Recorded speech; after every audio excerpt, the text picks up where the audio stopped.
আসসালামু আলাইকুম সম্মানিত দর্শকবৃন্দ, আজ আমি আপনাদেরকে জানানোর চেষ্টা করব যে একটি প্রেসার মাপা মেশিন কিভাবে অনেক দিন ভালো রাখা যায়। একটি প্রেসার মাপা মেশিন কিভাবে অনেক দিন ভালো রাখা যায়। আপনারা দেখতে পাচ্ছেন এই বক্সের মধ্যে আছে একটি প্রেসার মাপা মেশিন আছে। এটির মধ্যে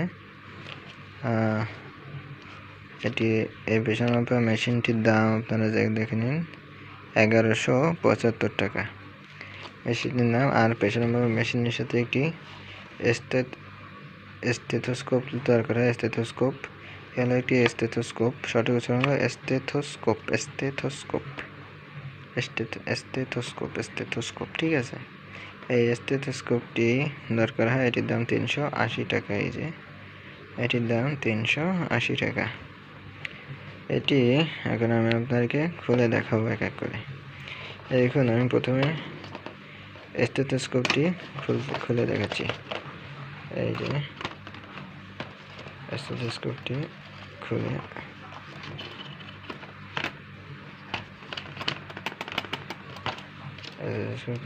দেখাচ্ছি। আমার নিজের হাতে মোবাইল ধরা তো এক হাত দিয়ে খোলা লাগতেছে। স্টেথোস্কোপটি খুলে দেখা যায়। স্টেথোস্কোপের সবচেয়ে গুরুত্বপূর্ণ বিষয় সেটি হচ্ছে এটির নাম কি? এটির নাম হলো চেস্ট পিস। স্টেথোস্কোপের সবচেয়ে গুরুত্বপূর্ণ বিষয় হচ্ছে এই চেস্ট পিস। স্টেথোস্কোপের গুরুত্বপূর্ণ হলো এই চেস্ট পিস। এই গোল এটির নাম হলো, এই গোল জিনিসটির নাম হলো চেস্ট পিস, যেটিতে IML লেখা আছে। দেখুন, এটা হলো চেস্ট পিস। এটি বুকে ধরা হয়, এভাবে ধরা হয়, এখানে এটির নাম চেস্ট পিস। এর উপর পাশে আপনারা কোনো জোরে আঘাত যাতে না লাগে, এখানে যাতে জোরে কোনো আঘাত না লাগে, এই উপরে যে এখানে IML লেখা আছে, এখানে যাতে কোনো আঘাত না লাগে, এর জন্য সবসময় এটাকে সাবধান রাখবেন। কোনো ধরনের জোরে আঘাত যেন এখানে না লাগতে পারে, বা কোনো ধারালো কোনো জিনিসের যাতে এখানে আঘাত না লাগে, এই জন্য খেয়াল রাখবেন। আর এটি কিন্তু প্যাঁচ, এই দেখুন, এটি এই বাম দিকে প্যাঁচলে ঢিল হয় আর ডান দিকে প্যাঁচলে টাইট হয়। বাম দিকে ঢিল, ডান দিকে টাইট। তো আপনারা খেয়াল রাখবেন যে কখনো ঢিল হয়ে গেলে ডান দিকে প্যাঁচ দিবেন, টাইট হয়ে যাবে। আর হচ্ছে এই যে নলটি, এই নলটি খেয়াল করুন। আচ্ছা, এর যে নল আছে, এই নলটি দেখুন, নলটি নরম এভাবে তৈরি করা। এটি PVC নল, PVC পলিভিনাইল ক্লোরাইড। কিন্তু এই দেখুন, এই একটি স্টিল আছে এখানে একটি স্টিল দেখতে পাচ্ছেন। এই যে স্টিল, যেটির কারণে স্প্রিং করে, হ্যাঁ, স্প্রিং স্টিল করে। এই স্টিলটা অনেক সময় ধার থাকে। এই ধার স্টিলের কারণে এই কখনো যদি এই নলটি এই স্টিলের সাথে এভাবে ঘষা খায়, নলটি যদি কখনো এইভাবে স্টিলের সাথে ঘষা খায়, নলটি যদি কখনো এর উপরে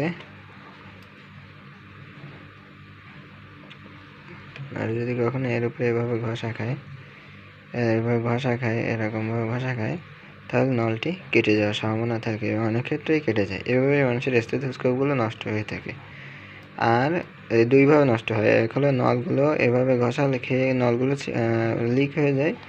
আর আরেকটি হচ্ছে এই মাউথ পেস্টের উপরে, এই চেস্ট পিসের উপরে জোরে কোনো কিছুর আঘাত লাগে, বা সুচালু কোনো কিছুর অথবা ধারালো কোনো কিছুর আঘাতে চেস্ট পিসটি নষ্ট হয়ে যায়। আর এই যে ইয়ারপিস, এটির নাম হলো কি? ইয়ারপিস, মানে কানে দেওয়া হয়, এটির নাম এয়ারপিস। আচ্ছা, এটি গেল। এখন এটি আমি সরাই রাখি এই পাশে। স্টেথোস্কোপের অপশন গেল। এবার হচ্ছে প্রেসার মাপা মূল মেশিন। প্রেসার মাপার জন্য মূল যে মেশিনটি, এই মেশিনটির নাম কি দেখে নিন? স্ফিগমোম্যানোমিটার। উচ্চারণটি ঠিকভাবে করুন, স্ফিগমোম্যানোমিটার। এটি এবার খুলব। এই দেখুন, সুন্দর একটি ব্যাগ দেওয়া আছে এর ভিতর।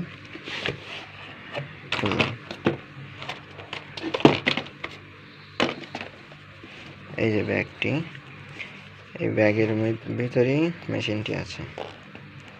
দেখে নিন, আমি এক হাত দিয়ে খুলছি আর এক হাতে মোবাইল ধরা। এই ব্যাগের ভিতরে সুন্দর করে গুছিয়ে রাখা আছে। এটি ব্যাগের ভিতর থেকে এটি বের করলাম, আস্তে করে এটি বের করলাম, যাতে ছিঁড়ে না যায়। এটি এই দেখুন, এই চেনের এইখানে ধার আছে, এই পাশে না, এই যে চেনের এই যে লোহা আছে না, এই লোহার এইখানে ঘষা লাগার কারণে অনেক সময় এর নলগুলো নষ্ট হয়ে যেতে পারে। তাই যখন এর ভিতরে রাখবেন, ব্যাগের ভিতরে রাখবেন অথবা ব্যাগ থেকে বের করবেন, সাবধানে বের করবেন। আর তারপরে এই দেখুন, এই যে স্কেলের ধার আছে, স্কেলটা সরাই রাখছি, তখন পড়াশোনার কাজে লাগে। আর এই দেখুন, এই হলো প্রেশার মাপার মেশিনটি। হ্যাঁ, প্রেশার মাপার মেশিনে এই যে এই হাওয়া দেওয়া, এই দেখুন কীভাবে প্রেশার মাপতে হয় সেটিও একবারে আপনাদের দেখাই দিই। হ্যাঁ, এই দেখুন, এই দেখুন, এই যে এটি হলো ব্যান্ডেজটি। আর এটির নাম কি? এটির নাম হলো ম্যানোমিটার। এটির নাম কি? এটির নাম হলো ম্যানোমিটার। কি নাম? ম্যানোমিটার। এই হলো ম্যানোমিটার। আর এই দেখেন দুইটা নল বেরোছে, একটা হলো ম্যানোমিটারের লাইন আর আরেকটি হলো এই হাওয়া দেওয়ার লাইন। এইখানে আপনারা দেখতে পাচ্ছেন এই যে একটা সুইচ আছে, এই যে এটি এইদিকে ঘুরলে হাওয়া বেরিয়ে যায়, আর এই ডান দিকে ঘুরিয়ে দিলে হাওয়া আটকে যায়। ডান দিকে ঘুরিয়ে আটকে দিলে হাওয়া বেরোতে পারে না। এই যে দিলাম, হাওয়া দিলাম, তারপরে যখন আমরা আবার এদিক হাওয়া ছেড়ে দিলাম। কিন্তু এখানে গুরুত্বপূর্ণ বিষয় সেটি হচ্ছে এটি অনেকদিন কীভাবে ভালো রাখা যায়। এই দেখুন, এখানে একটি জিনিস মানুষ লক্ষ্য করে না, সেটি হচ্ছে এর পিছনে কিছু স্টিল দেওয়া আছে।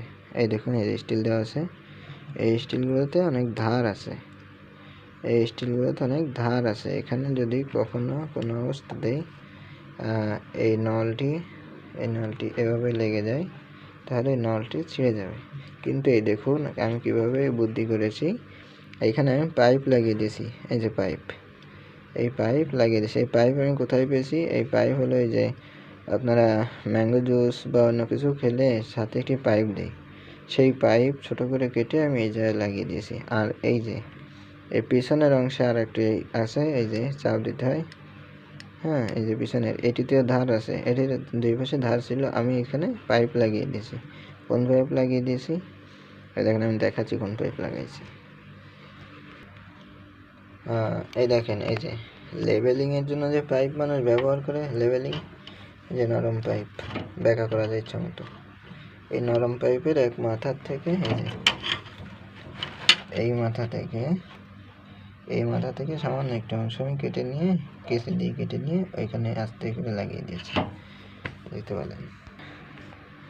তাহলে আপনারা বুঝতে পারলেন যে এই যে প্রেশার মাপার মেশিন এটি কেন নষ্ট হয়। প্রেশার মাপার মেশিন নষ্ট হয় হলো মূলত এই তারটি ছিঁড়ে যাওয়ার কারণে।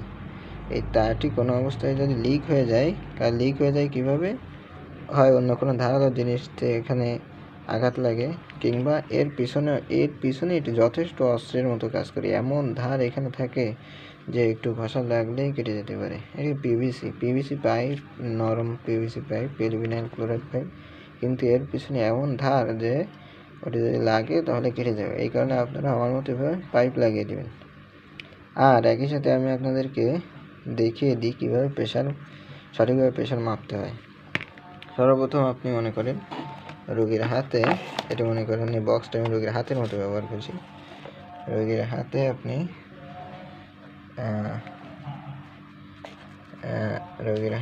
এটি এভাবে লাগিয়ে দিবেন।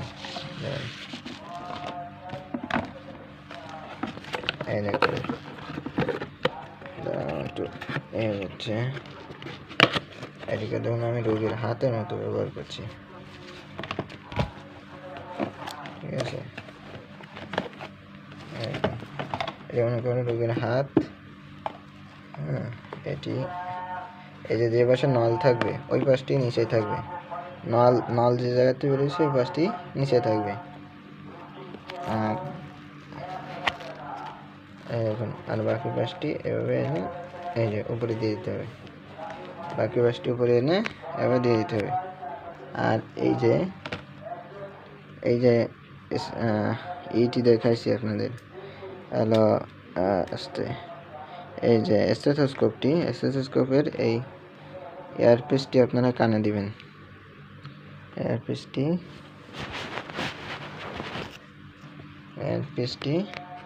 কানে লাগাবেন।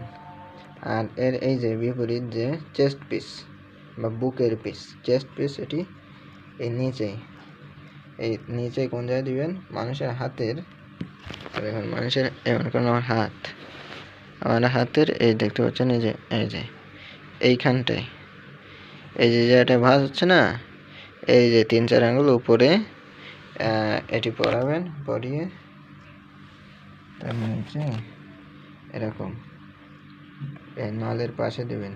কারণ নলের সাথে এটা ছোঁয়াবেন না, কারণ এটিতে ধার আছে, নলটি কেটে যাবে। এটিতে ধার আছে, নলের ছোঁয়ালে নল কেটে যেতে পারে। নলের পাশে হাতের ঠিক ধমনীর উপরে এভাবে দিবেন, দিয়ে এক হাতে চেপে ধরবেন। ঠিক আছে, এভাবে চেপে ধরবেন, চেপে ধরে রাখবেন। আমি যেহেতু একাই সব কাজ করতে হচ্ছে, তাই আমি সব একসাথে দেখাতে পারছি না। তারপরে কি করবেন, এই যে এইটি আছে ম্যানোমিটারটি উপরে এভাবে উপরে হাতে এভাবে গেঁথে দেবেন। এর তলের পাশটি এর মধ্যে ভরে দেবেন, তলের পাশটি এভাবে এর ভিতরে দিয়ে দেবেন। ঠিক আছে, আমি এখানে দিতে পারছি না যেহেতু এটি একটু বক্স ব্যবহার করেছি। দিয়ে তারপর আপনি এটি চাপবেন। এই যে এটি পাম্প দেওয়ার জন্য ব্যবহার করে। এই যে এখন এই যে ভাল্ব, এটির নাম কি, ভাল্ব, এর নাম ভাল্ব। এই ডান দিকে ভাল্ব ঘুরিয়ে ভাল্ব আগে আটকে নেবেন, নিয়ে চাপ দেবেন।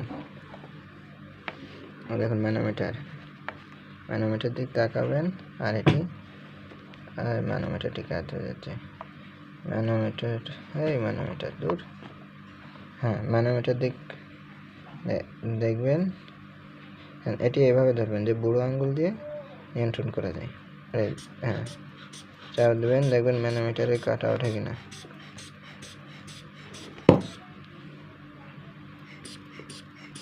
দেখুন ম্যানোমিটারে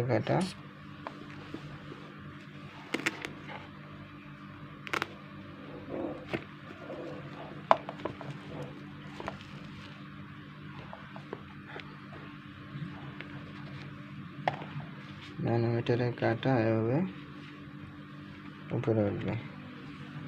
ঠিক আছে,